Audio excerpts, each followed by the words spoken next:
사랑받은 성도입니다. 축복합니다. 이렇게 인사하겠습니다.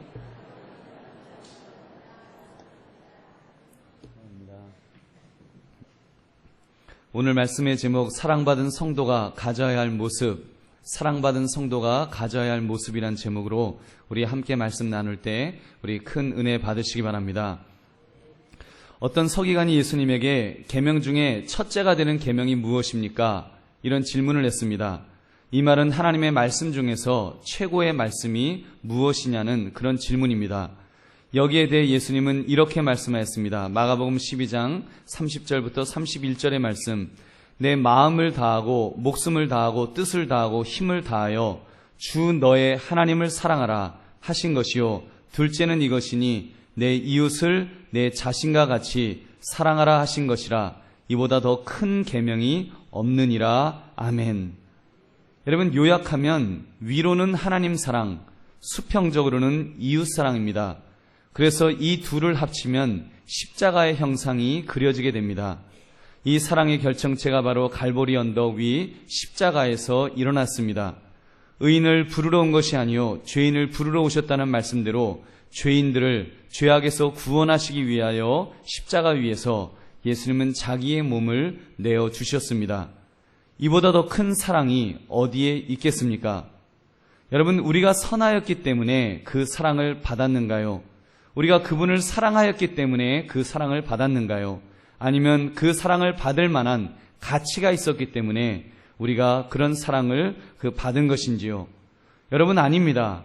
성경은 우리가 죄인 되었을 때, 우리가 죄악 속에 깊이 빠져 있었고 심지어 하나님을 대적하였을 때 하나님은 우리를 사랑하셨다라고 말씀합니다. 우리 얼마나 하나님이 사랑하시는지 요한복음 3장 16절의 말씀 우리 한번 같이 읽겠습니다. 시작. 하나님이 세상을 이처럼 사랑하사 독생자를 주셨으니 이는 그를 믿는 자마다 멸망하지 않고 영생을 얻게 하려 하심이라. 아멘. 여러분, 그렇습니다. 하나님이 우리에게 영생을 주시기 위하여 영생을 얻도록 아들을, 독생자를 주시는 그런 사랑을 우리에게 베풀어 주셨다는 것입니다. 여러분, 하나님 아버지만 우리를 사랑하신 것이 아닙니다. 성자 예수 그리스도도 우리를 사랑하십니다. 우리를 사랑하셨기에 하늘 영광을 버리셨습니다. 그리고 범죄한 사람 중에 인간의 몸을 입고 오셔서 함께 살으셨습니다. 그리고 그 수많은 모욕과 경멸을 감수하셔야만 했습니다. 왜요? 예수님께서 우리를 진심으로 사랑하셨기 때문인 줄로 믿습니다. 오늘 읽었던 본문도 보면 주님을 향한 사랑에 실패한 이 베드로, 예수님을 3번씩이나 배신했던 베드로를 향한 말씀이었습니다. 베드로는 어린 여종 앞에서 예수님을 3번씩이나 부인하였습니다. 예수님을 향하여 저주까지 할 정도로 그는 실패하였습니다. 세상적으로 말하면 베드로는 겁쟁이로 이제 끝장이 난 사람입니다. 예수님이 왕이 되실 것으로 기대했을 때는 내가 죽을지언정 주님 따를 것입니다. 이렇게 허풍을 떨었던, 호언장담했던 그런 사람입니다. 그런데 주님에 대한 그의 고백, 그의 사랑이 지금 예수님을 3번씩이나 부인하는 것을 통해서 새빨간 거짓말로 이렇게 드러났습니다. 그는 배신자가 되어서 더 이상 신뢰를 얻을 수 없는 사람이 된 것입니다. 근데 예수님은 어떻게 하셨습니까? 그런 베드로를 찾아와 주셨습니다. 그리고 베드로에게 베드로야, 너가 나를 사랑하느냐? 너가 나를 사랑하느냐? 너가 나를 사랑하느냐? 3번씩이나 물으셨습니다. 또 베드로가 대답할 때마다 내 양을 먹이라, 내 양을 쳐라, 내 양을 먹이라 하시면서 그 사명을 다시 한번 확인시켜 주셨습니다.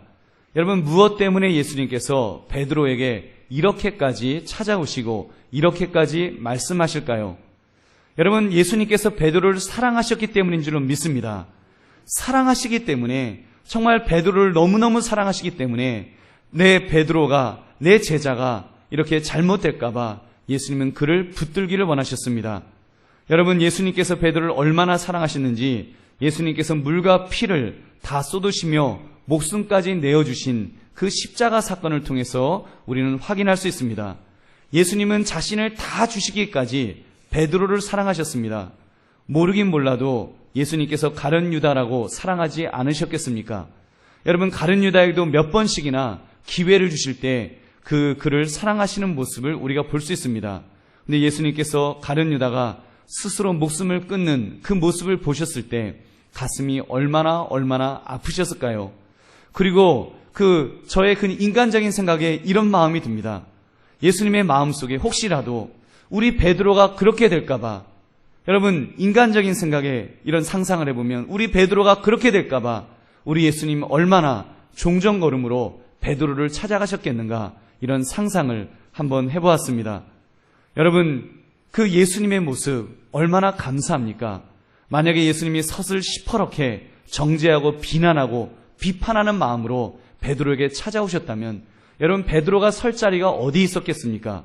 내 사랑으로 감싸주시고 기다려주시고 붙들어주시는 분이셨습니다. 그래서 예수님은 베드로를 회복시켜 주시며 그가 주님의 사역을 잘 감당할 수 있도록 이끌어 주신 줄로 믿습니다. 사랑하는 성님들, 베드로만 그런 사랑을 받은 것이 아닙니다. 우리 역시도 놀라운 사랑을 받은 사람들입니다. 솔직히 말씀드리면 우리는 버릇이 나빠질 정도로 우리는 과분한 사랑을 받고 있습니다. 여러분 어떻습니까? 하나님이 우리를 사랑하신다는 것이 우리가 너무 잘 알고 있기 때문에 우리가 하나님에 대한 얼마나 경외감이 있는지요. 얼마나 우리가 하나님을 두려워합니까? 우리가 죄를 지으면서도 하나님이 또 용서해 주시겠지. 우리 너무 하나님 앞에서 버릇없는 그런 우리의 모습은 없는지요. 그러나 여러분, 저는 그것도 은혜라고 생각합니다.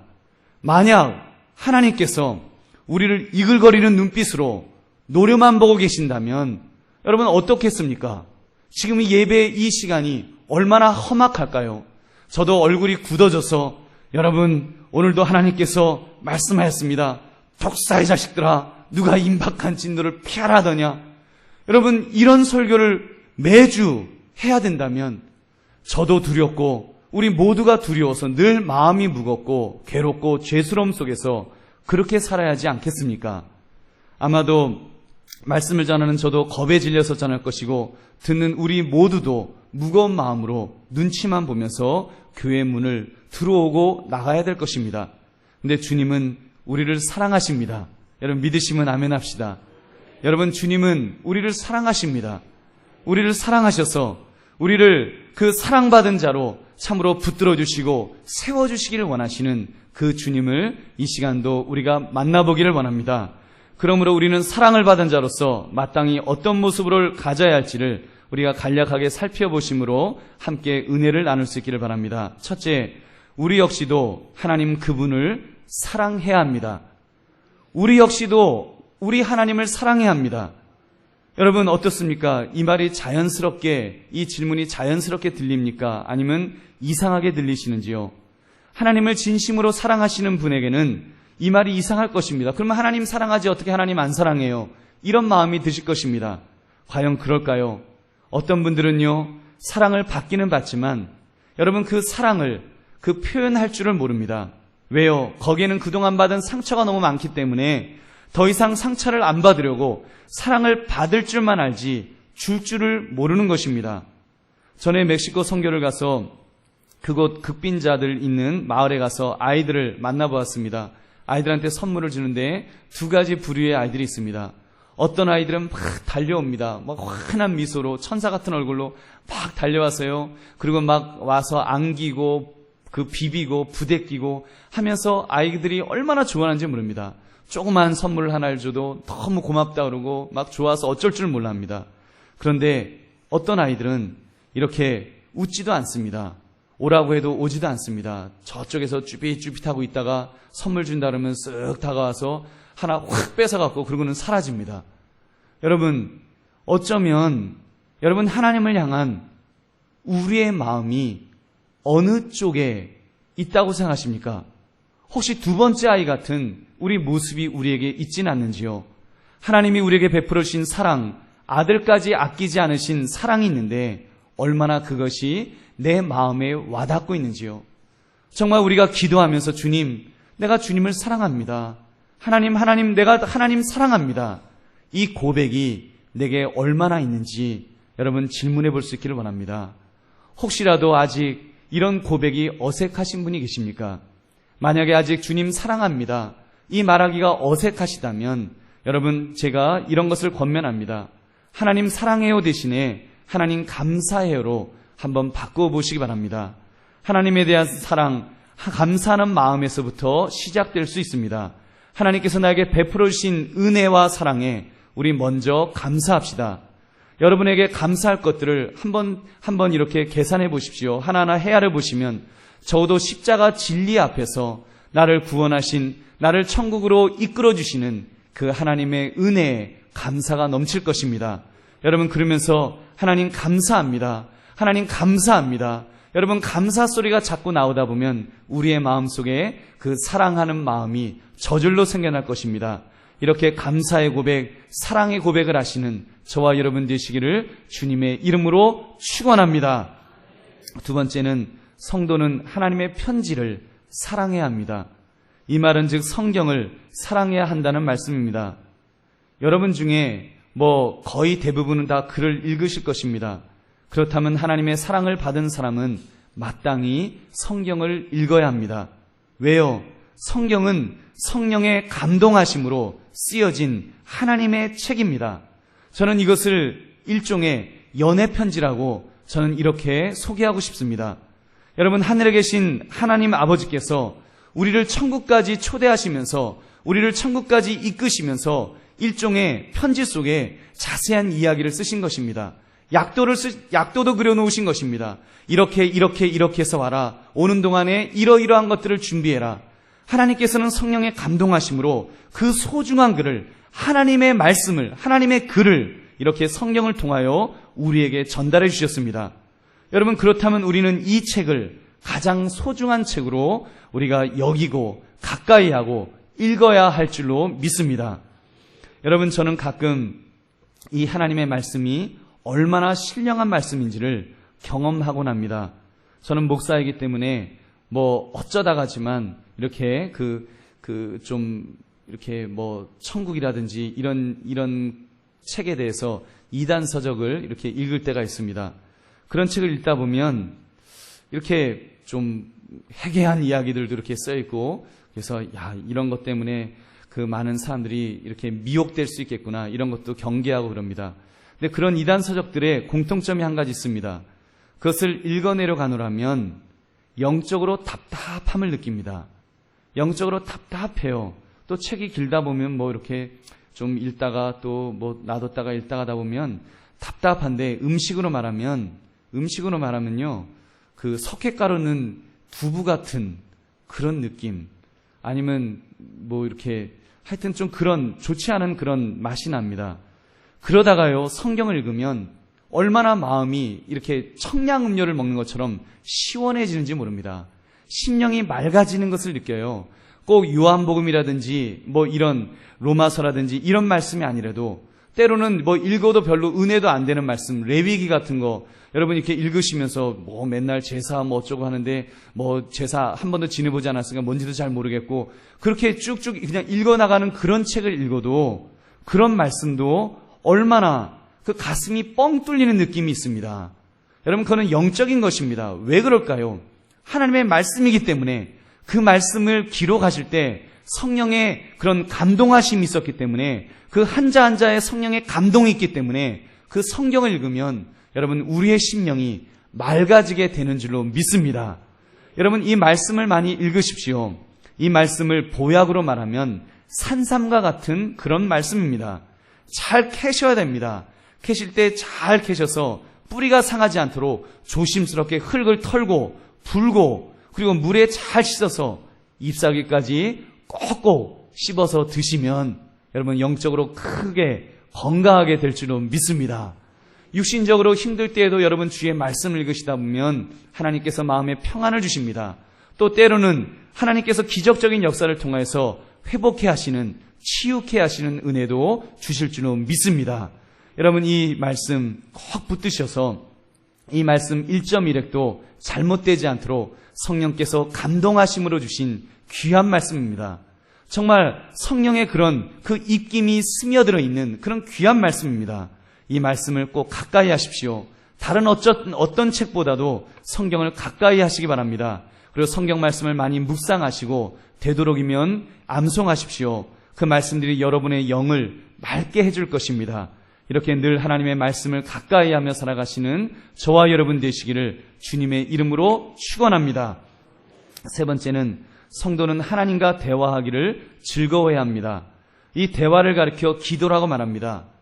기도를 많이 하는 사람치고 하나님을 사랑하지 않는 사람은 없다고 저는 믿습니다. 이것은 틀림없을 것입니다.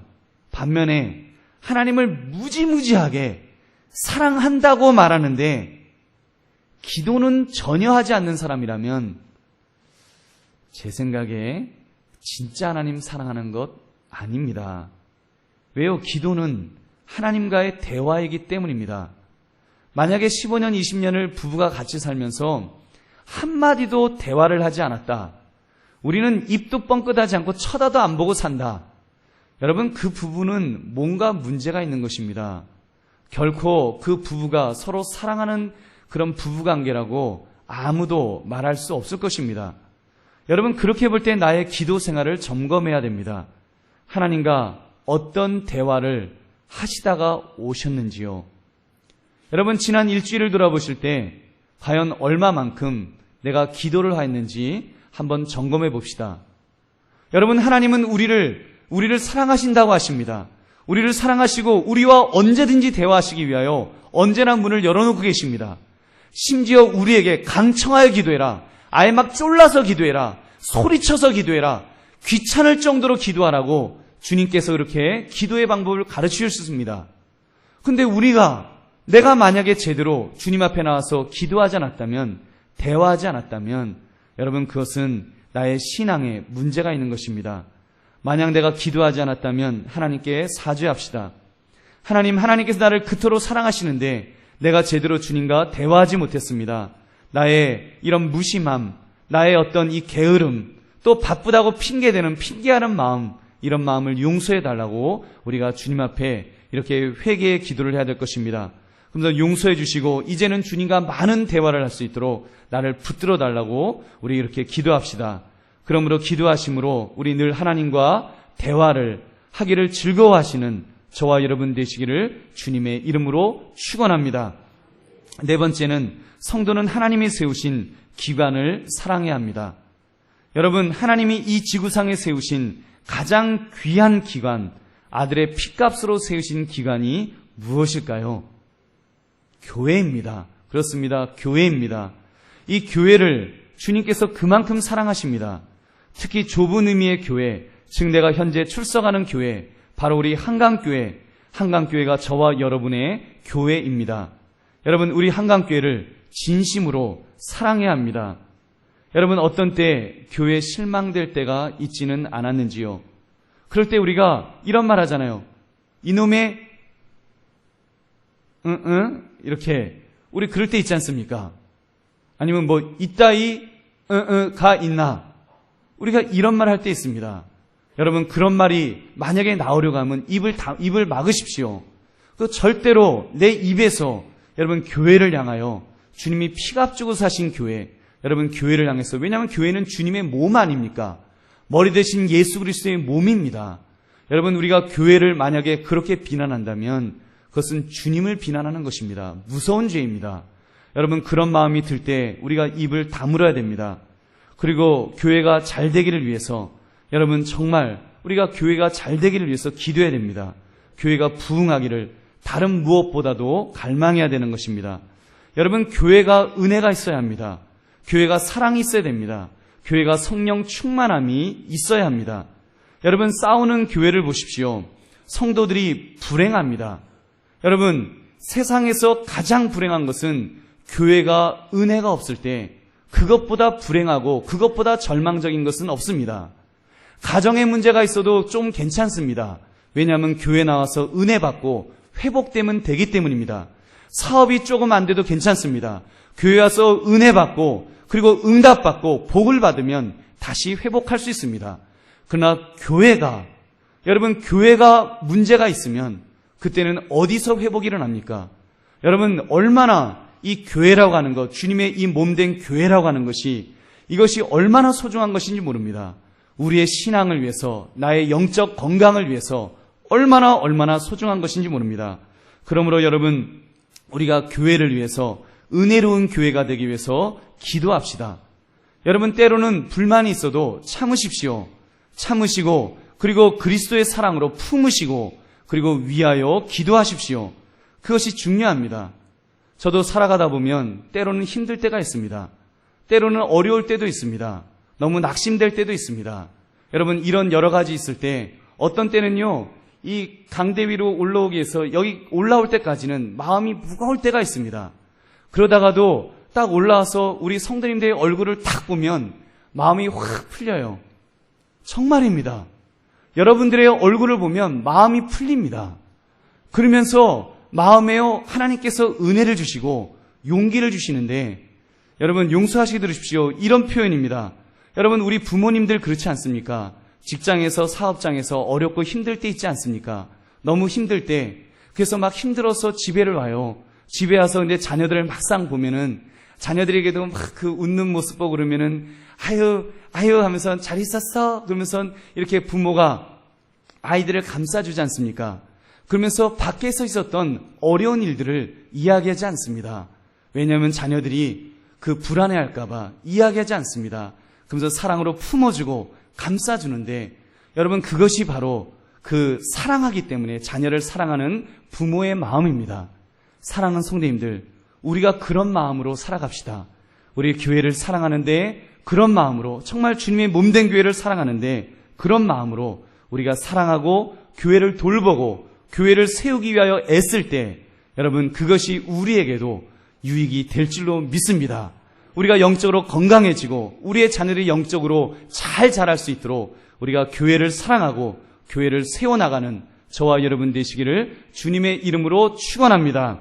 다섯 번째는, 성도는 하나님께 바치는 것을 기뻐해야 합니다. 이것을 가리켜 헌금이라고 말합니다. 교회는 비영리 단체입니다. 교회는 어디에서 수익성 있는 사업을 해서 돈을 버는 단체가 아닙니다. 그럼 어떻게 운영이 되겠습니까? 성도들이 헌금을 하기 때문에 운영이 되는 것입니다. 여러분들이 10회를 구별할 11조를 드립니다. 하나님 앞에 온전한 11조를 드릴 때 교회의 물질적인 필요가 채워집니다. 또한 동시에 그 11조를 드리는 분들은 하나님께 복을 받습니다. 서로에게 정말 상생의 효과가 있는 얼마나 좋은 일인지 모릅니다. 며칠 전에 일본 선교사님을 만났습니다. 일본 교회들은 여간에서 자립하기가 힘들다는 이야기를 들었습니다. 왜 그런데요? 라고 여쭤봤더니 그거는 헌금 훈련이 제대로 안 됐기 때문이라는 말씀을 하셨습니다. 거기는 자유주의 신학이 팽배해 있기 때문에, 자유주의 신학이 들어있기 때문에 헌금 이런 거 그 훈련이 안 돼 있습니다. 그러면서 우리 한국교회 정말 얼마나 그 복이 많은 교회인지를 말씀하시는데, 아 맞다, 이런 생각이 들었습니다. 여러분 정말 한국교회는 복이 많은 교회인 줄로 믿습니다.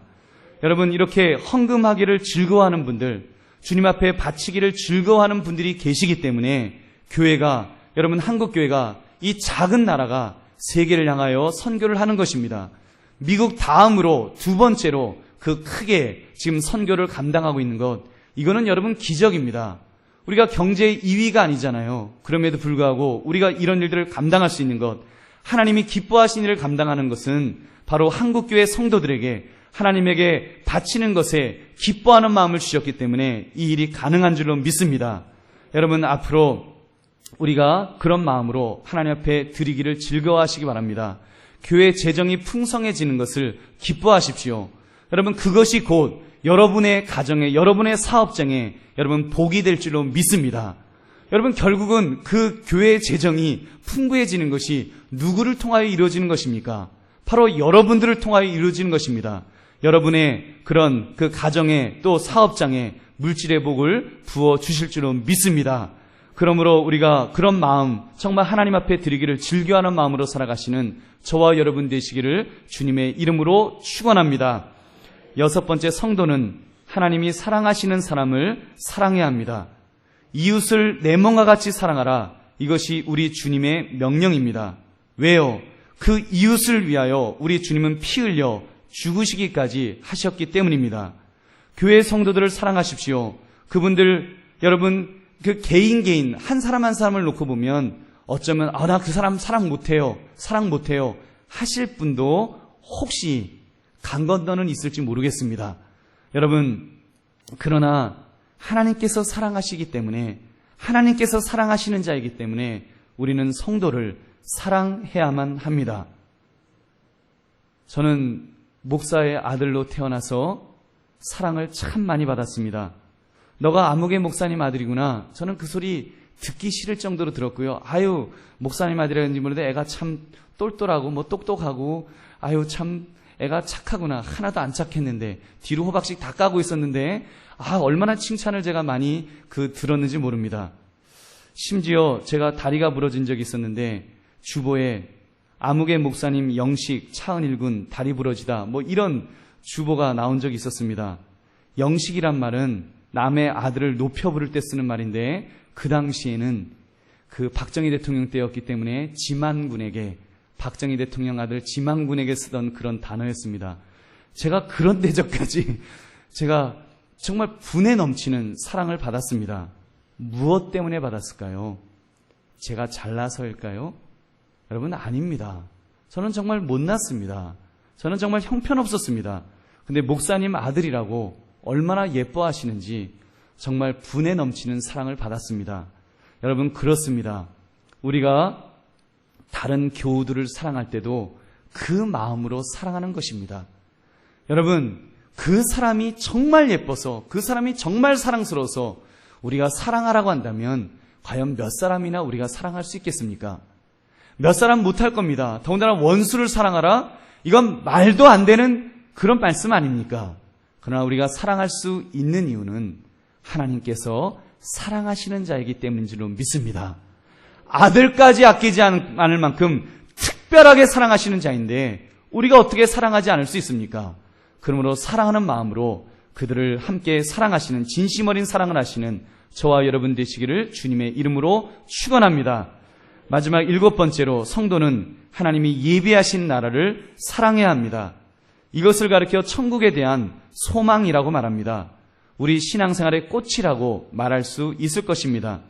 사랑하는 성도님들, 솔직히 이 천국에 대한 소망이 우리가 얼마나 있는지요? 얼마나 있으십니까? 우리 주전도사님이 지난 수요 예배 때 아주 은혜로운 설교를 이렇게 해주셨습니다. 말씀을 잘 선포하셨습니다. 근데 그 내용 중에 제가요 너무 힘들고 너무 어려울 때는 하나님 천국 빨리 가고 싶어요. 이런 마음을 가졌다는 간증을 하시는데 저도 목회자이기 때문에 저도 이해가 됩니다. 그래서 그래 이해가 된다 하면서 그 어린 것이 참 깊다. 참 영적으로 참 깊다. 어쩌면 또 우리 주전사님이 또 몇 가지 이렇게 조그만 좀 몸에 이렇게 지병도 있고 그래서 좀 그런지는 그러면서 오히려 더 영적으로 더 맑아지고 더 주님을 바라보는 이런 모습을 보면서 참 제가 도전을 많이 받았습니다. 여러분 사실 이 땅에 우리가 살면서 우리 몸이 점점 건강해지거나 우리가 점점 돈을 많이 벌거나 집이 점점 좋은 집이거나 좋은 차를 타거나 뭔가 좋아지면 여기가 좋사오니라는 마음이 우리 속에 있지는 않는지요. 여러분 천국에 대한 소망이 내 마음속에 얼마나 있는지 한번 점검해 볼 수 있기를 원합니다. 어떤 목사님이 그러시더라고요. 요즘은 죽고 싶어도 안 죽어. 한 100살 이상 살 수 있어. 이제 그런 말씀을 하시더라고요. 100살을 살든 200살을 살든 여러분 우리가 몇 살을 살든지 천국에 대한 소망 여러분 이것을 잃지 않고 잊지 않고 우리가 살아가야 될 줄로 믿습니다. 영적으로 보면 천국 우리 이것을 바라보지 않으면 이런저런 미련 다 버리고 천국에 대한 소망 없으면 우리는 아무것도 아닙니다. 아무리 세상이 좋아도 우리는 아무것도 아닙니다. 고린도전서 15장 19절은 이렇게 말씀합니다. 만일 그리스도 안에서 우리가 바라는 것이 다만 이 세상의 삶뿐이면 모든 사람 가운데 우리가 더욱 불쌍한 자이리라. 여러분 어떻습니까? 오늘 이 주일 이 비가 이렇게 막 쏟아지는데도 이렇게 힘들게 교회를 여러분들 나오셨습니다. 하나님 앞에 예배드리기 위해서 나오셨습니다. 여러분 또 어떤 날은 해가 쨍쨍한 게 어쩌면 그렇게 날씨가 좋은지요. 들로 산으로 밖에 나가고 싶은 유혹을 뿌리치고 교회를 나오지 않으십니까? 여러분 만약에 이 땅의 삶이 전부라면 이 땅의 삶이 이 세상의 삶뿐이면 여러분, 우리보다 불행한 사람이 어디 있겠습니까? 여러분, 그러나 우리에게는 천국이 있기 때문에, 정말 하늘나라가 있기 때문에 우리에겐 큰 소망이 되는 줄로 믿습니다. 여러분, 그런 면에서 내 마음을 점검합시다. 혹시 내가 세상 속으로 자꾸 내 마음이 빼앗기고 있지 않는지, 그쪽으로 흘러가고 있지 않는지 점검하시면서 여러분, 천국에 대한 소망을 계속하여 내 속에서 이렇게 리마인드를 시켜야 됩니다. 계속해서 회복이 일어나야 됩니다. 그래서 천국에 대한 소망, 이거를 분명하게 붙들고 살아가야 됩니다. 내가 지금 죽어도 천국 갈 수 있다. 그리고 주님, 내가 지금 나를 불러가신다고 할지라도 나 주님 앞에 갈 수 있습니다. 이 갈망이 적어도 우리 마음속에 있어야 됩니다. 여러분, 이 마음만 있으면 우리가요, 어떤 속에서도 좌로나 우로나 치우치지 않을 것입니다. 죄악의 유혹을 이겨나갈 것입니다. 세상의 유혹, 육신의 정욕에 사로잡히지 않을 것입니다. 교만하지 않을 것입니다. 좌절하지 않을 것입니다. 낙심하지 않을 것입니다. 언제나 소망 중에 살게 될 것입니다. 그러므로 우리는 늘 천국을 바라면서 천국을 소망하며 살아가시는 저와 여러분 되시기를 주님의 이름으로 축원합니다. 말씀을 맺습니다. 저와 여러분은 사랑받은 성도로서 우리 역시도 그 사랑을 실천하며 살아갑시다. 그래서 매일매일 매 순간마다 하나님 사랑해요, 하나님 감사해요, 이 고백을 늘 합시다. 그리고 하나님이 써주신 성경 말씀을 늘 읽고 묵상하고 그리고 암송합시다. 또한 가르쳐주신 대로 하나님과 대화하기 위하여 늘 기도합시다. 그리고 어떻게 하면 교회에게 유익이 될까를 생각하며 교회를 사랑합시다. 또 주시는 물질을 가지고 기쁨으로 하나님께 드리기를 여러분 소원합시다. 또 우리의 이웃들, 특히 성도들을 하나님의 사랑하는 마음으로 사랑합시다. 또한 천국에 대한 소망도 결코 잊어버리지 맙시다. 그러므로 하나님의 사랑을 받은 성도답게 그렇게 건강한 모습으로 주님 만나는 그날까지 우리 신앙생활 하시는 저와 여러분 되시기를 주님의 이름으로 축원합니다. 우리 함께 기도하겠습니다. 우리 잠깐 통성으로